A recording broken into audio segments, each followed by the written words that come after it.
Hi everyone, welcome to the third episode of Bay Street Capital Holdings podcast titled How'd You Do It and Why Should I Care? This series aims to highlight women doing amazing work in various industries. Today, we are so lucky to be joined by Sydney Montgomery, who is founder of S. Montgomery Admissions Consulting. It is a consulting company which was born out of a desire to increase access to college and law school counselling resources for students of all socioeconomic and racial backgrounds. Lovely to meet you, Sydney. How about we start with an introduction? Hi, yes, it's so great to be here. Thank you for having me. As you said, I am the founder of S. Montgomery Admissions Consulting, where I provide personalized college counseling and law school admissions advice. As the daughter of military parents and a Jamaican mother, education was so important to me.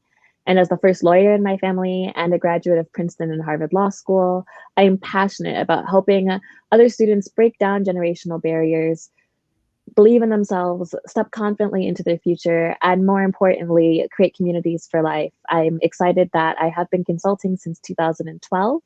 And since then, we've helped well over 80 to 100 students on their higher education goals.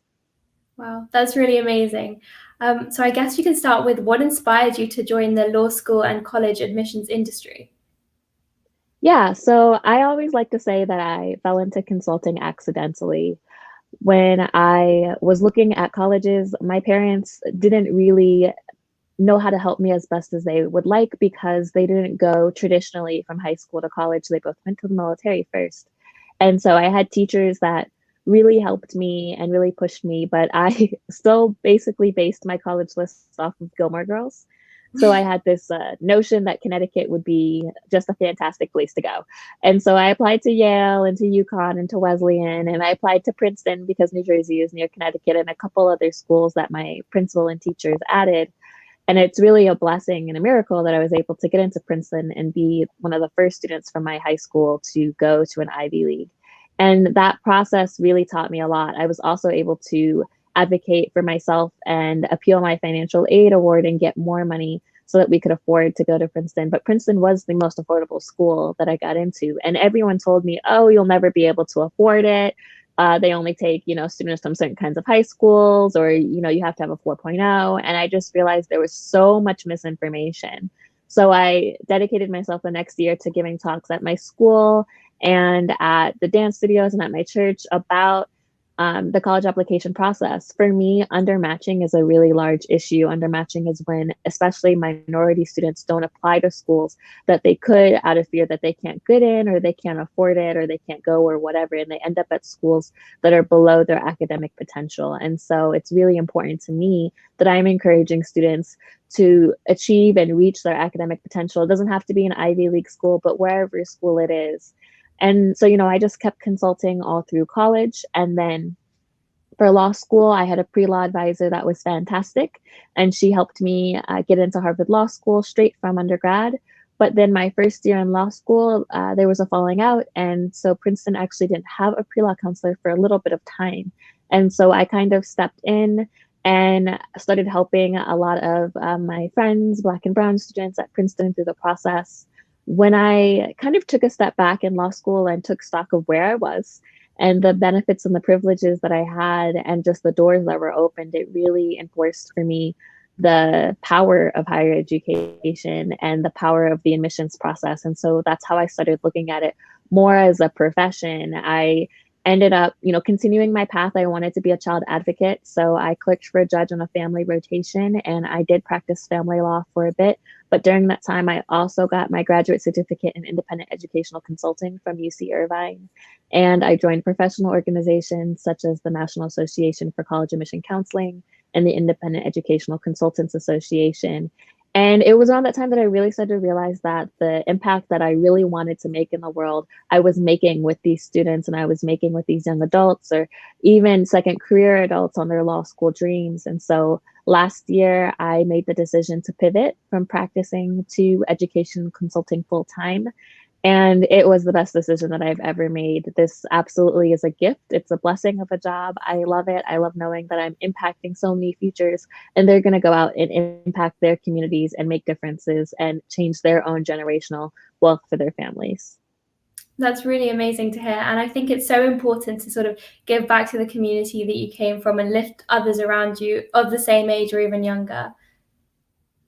Yeah, it's so important. I love learning from my students. They inspire me every day. Oh, that's wonderful to hear. So, what would you say were the best resources that have helped you along the way?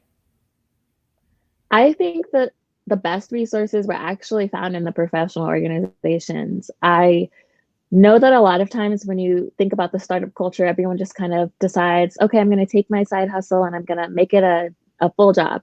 And we kind of do it on our own.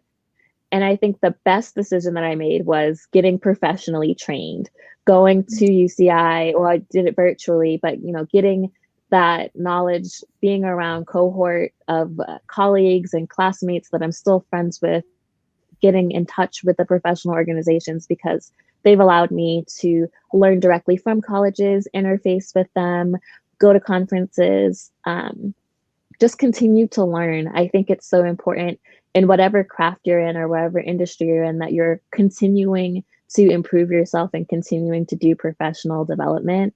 And that I think has made a tremendous difference in my practice. I'm not just telling people, oh, I did these things so I can help you. It's like, yeah, I have experience, but no, I actually have spoken to colleges and I have this background, I have this training that makes me an ethical and quality consultant. That's really good to hear. And I know you mentioned that you recently switched full time to the consulting industry, but are there any lessons that you wish you would have learned before starting in this industry? Um, yeah, so I was part-time, right, since 2012. And I think there are definitely a lot of lessons that I learned really around boundaries. I am a giver. It's like who I am as a person. And when I only had a few clients, it was a little bit easier to manage. I didn't have such strict kind of rules on like, okay, this package has this many hours or don't contact me after this time. I was just kind of there and available. And I think it's good to be there and available. But this past year of growth, I really scaled. My business kind of like quadrupled. And I learned that there are reasons why boundaries exist because they're not just to protect yourself, but I think it's also to best help your clients interact with you. I think you have to teach people how to interact with you and how to treat you and how to treat the process. And I think the more that I also established myself as, a professional in a business that has hours and that has boundaries, then I think the more people took the process seriously on their end and realized, okay, these deadlines are here for a reason and I need to show up prepared for Sydney so that I can get into the best schools possible so that I can get the most out of the money and packages. So I got my own phone, a work phone, and I started just having a little bit more boundaries. And that is definitely something that 2020 taught me. For sure. I think, yeah, scaling up is a very difficult job, but once you've got the hang of it, it definitely works out well. I'm still scaling, so I'm still always learning, but I'm excited about all the new students that I'm able to help.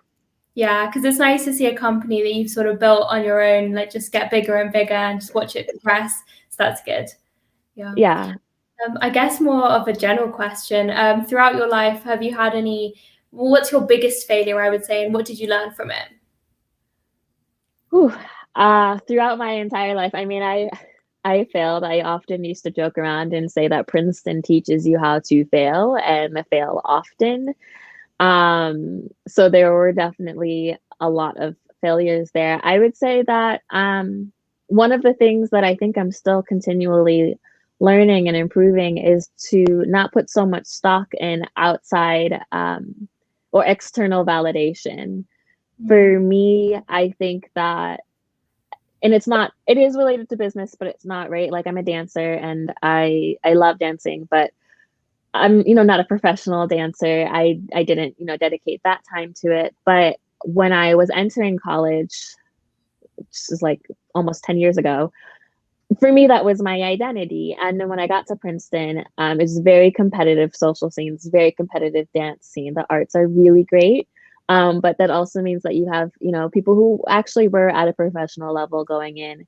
And I really struggled year after year. I did dance. I was in a few dance companies that I loved, But I really struggled because I wasn't in the big named dance companies. I couldn't get into those. And I just kind of felt like if I couldn't get into those, then how can I call myself a dancer? How can I have that as my identity if it wasn't externally validated by membership in this club?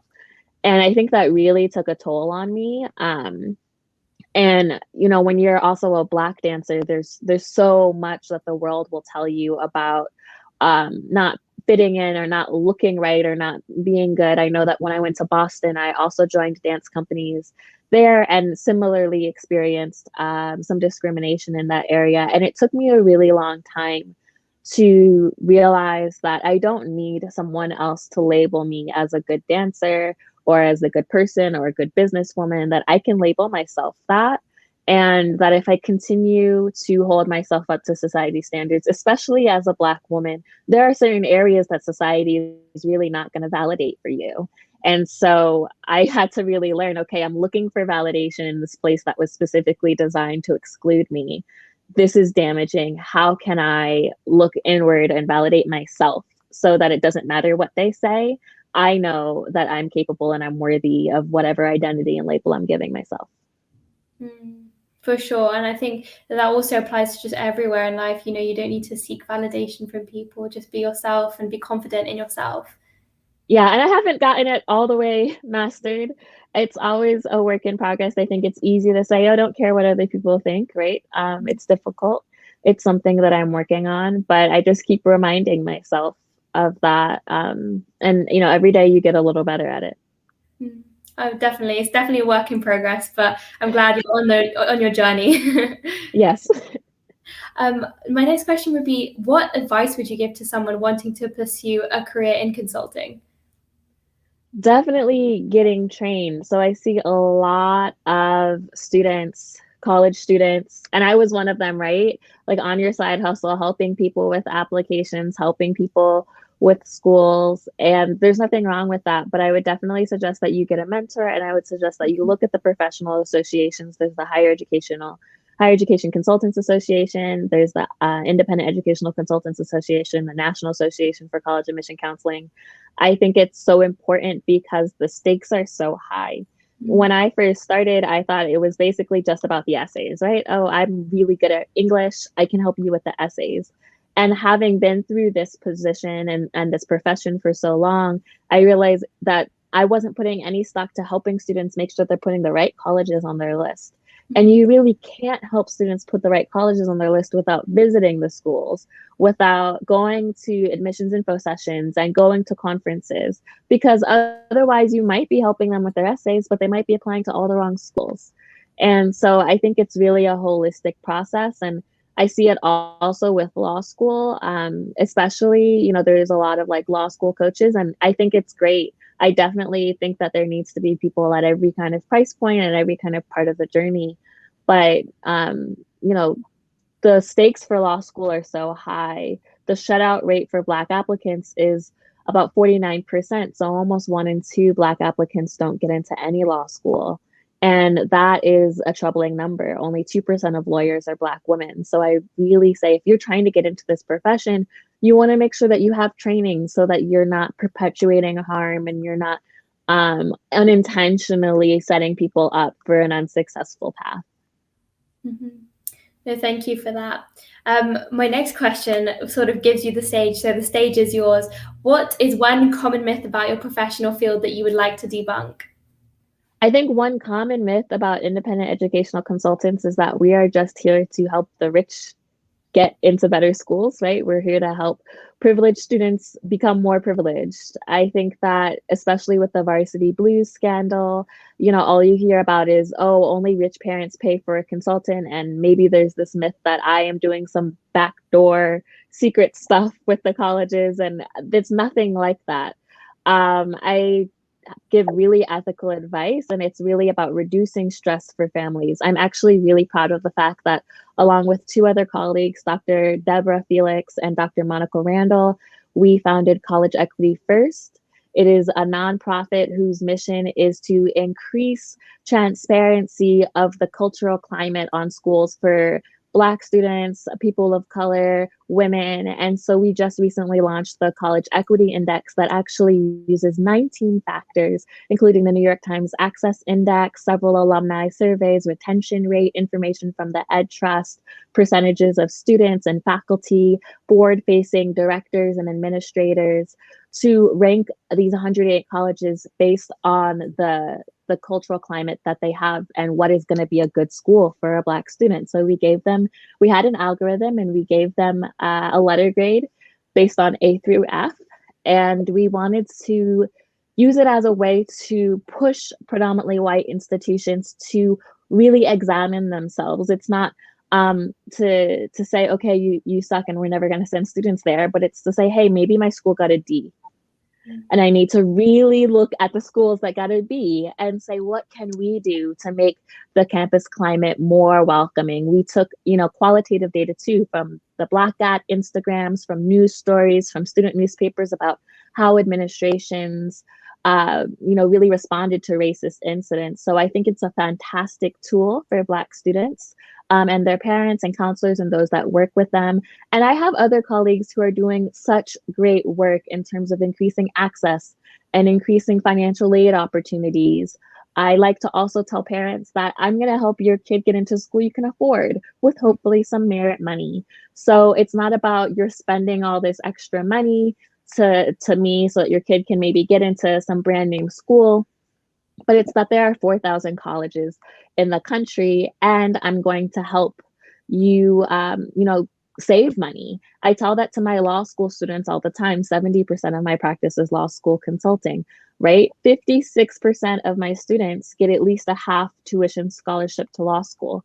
So you invest in working with me, right? I will work with you either one-on-one or in a small group boot camp. I've got online courses and downloadable e-guides, but you work with me and you will save potentially hundreds of thousands of dollars, right? I have students all the time that get full ride scholarship offers, and that's important to me, that you're not creating more debt, because then you're not creating that generational wealth that I want you to. So I would love to see the profession kind of have a different connotation, right? It's not just for the wealthy, it's not just the luxury item, but it's really an important part of the process, that these are big decisions. These are huge financial investments. Law school is like $200,000, right? You want guidance on the process. You don't want to just wing it. And you want to be able to get as much financial aid and scholarship as you can. That's wonderful, honestly. And I'm so glad that you're doing the work you're doing. Thank you. So what have you read or listened to recently that has recently inspired you? So I am reading How to Be Anti-Racist by Ibram Kendi. I love it. It's really good. It's really challenging. I'm looking to hopefully get my graduate certificate in anti-racist education from the University of North Carolina, Charlotte. I'm a lifelong learner. But I think the way that he breaks down the fact that we are all at one point racist and anti-racist in our policies. You can be racist in one thought and anti-racist in another thought. It's not a label that's just described to you, but it's a state of mind towards a particular incident. I think that it's really shaped how even I, as a Black woman, can look at that. I sit on the board of the Institute for Anti-Racist Education, and so we work with educators and school systems to create decolonizing pedagogy and anti-racist curriculum. So it's good for even myself to examine the ways in which there are some thoughts that I have that are not quite in alignment with my anti-racist beliefs and ideals, and how can I bring those into alignment? How can I critically self-examine myself? It's been really fantastic. Great. I'll definitely make sure to pick that up. Sounds like a very interesting book. I read it on audiobook because I'm so busy, but I love it. I love audiobooks. But it's just, he reads it himself, and it's just a really fantastic book. That's good to hear. So who are 3 people who have been the most influential to you in your life? I think that's a hard question. I think I would first and foremost say my sister. My sister is 16, and she is like my world. I would do anything for her. And I try actively to be such a large part of her life. I think that she's also helped me think about schooling and about students and about paths and introspective work at teenagers, just in a different way, in a different light. She keeps me grounded. She keeps me remembering what's important in life. Of course, my parents, they work hard. Both my parents have 2 jobs, and they've never not instilled the value of hard work and also the value of faith. So they have really modeled what it's like to sacrifice for family and also to continue to better yourself and improve yourself and never let no be a no, right? There's always a yes somewhere. You can always kind of finagle it and make a way. And so that's always been for me. Like, I started consulting full time when I was 26. I had no savings. I still financially support my sister. And I could have said, okay, no, I can't do this. I need to get another job. But my parents have shown me what hustle and grit look like. And so I had it instilled in me, okay, I can do this and I can trust in God and he's not going to let me fail. So then I would say the third person would probably be my grandmother. She loves, first off, she loves the color teal with my company. It's the branding of my company, I think, is very influenced by her. But she also is just a woman of faith, a strong believer in strong women. She worked so hard throughout her life. She had a lot of setbacks, but she never let it get her down and she never let it stop her. And I think that she has been the best example of a strong, determined woman in my life. That's great. You're surrounded by such strong people who are really instilled these amazing values. I'm very blessed. I'm very fortunate. I know. That's great. And then my last question would be, in your life, is there any advice that you wish you'd given yourself? It's probably advice I'm still giving myself, and it's to be okay with not having everything be perfect and to be okay with not having a plan. I'm very much a planner. And I was so blessed to be able to speak at my high school's commencement speech a couple of years ago at Clarksburg High School. And it really hit me that, like, I had all of these plans. Like, from age 8, I was going to be a lawyer, right? And I did that. I literally went straight through to law school and I was a family lawyer. But if I had kept those blinders on too much and not allowed opportunities to come, I never would be where I am right now. I could never have imagined this, not in my wildest dreams. I am so blessed and so fortunate, but it has really taught me that, like, you can plan and you can plan and you can plan, but, like, you need to have room for other things, and it's okay if things aren't perfect. They don't have to be perfect right away. That's something I'm still working on, but that's kind of the advice I would give to myself, to just kind of be okay with the unknown. Yes, especially in the context of the pandemic, no one would have seen this coming. So you've just got to be adaptable, I guess. Yes, being adaptable is so important. Listening to your gut is also really important because you can get a lot of advice from a lot of different people. Definitely one of those people that likes to ask for advice from a lot of people, but sometimes I am really learning that I can take advice, but then I need to say, okay, well, what do I want to do? And maybe it looks like none of the advice, or maybe it's a combination, but just trying to listen to myself a little more. Yeah, wonderful to hear. Well, thank you so much, Sydney, for speaking with me today. It was absolutely wonderful to hear about your life experiences and, have some really great advice from somebody who's so experienced in the industry. So thank you. Thank you so much. It was so great being here. I really love that you're highlighting and spotlighting women who are doing phenomenal things. I think that's amazing. And I'm just really glad that you guys reached out. I'm glad to have been here to share. Great. Thank you so much. All right. Take care.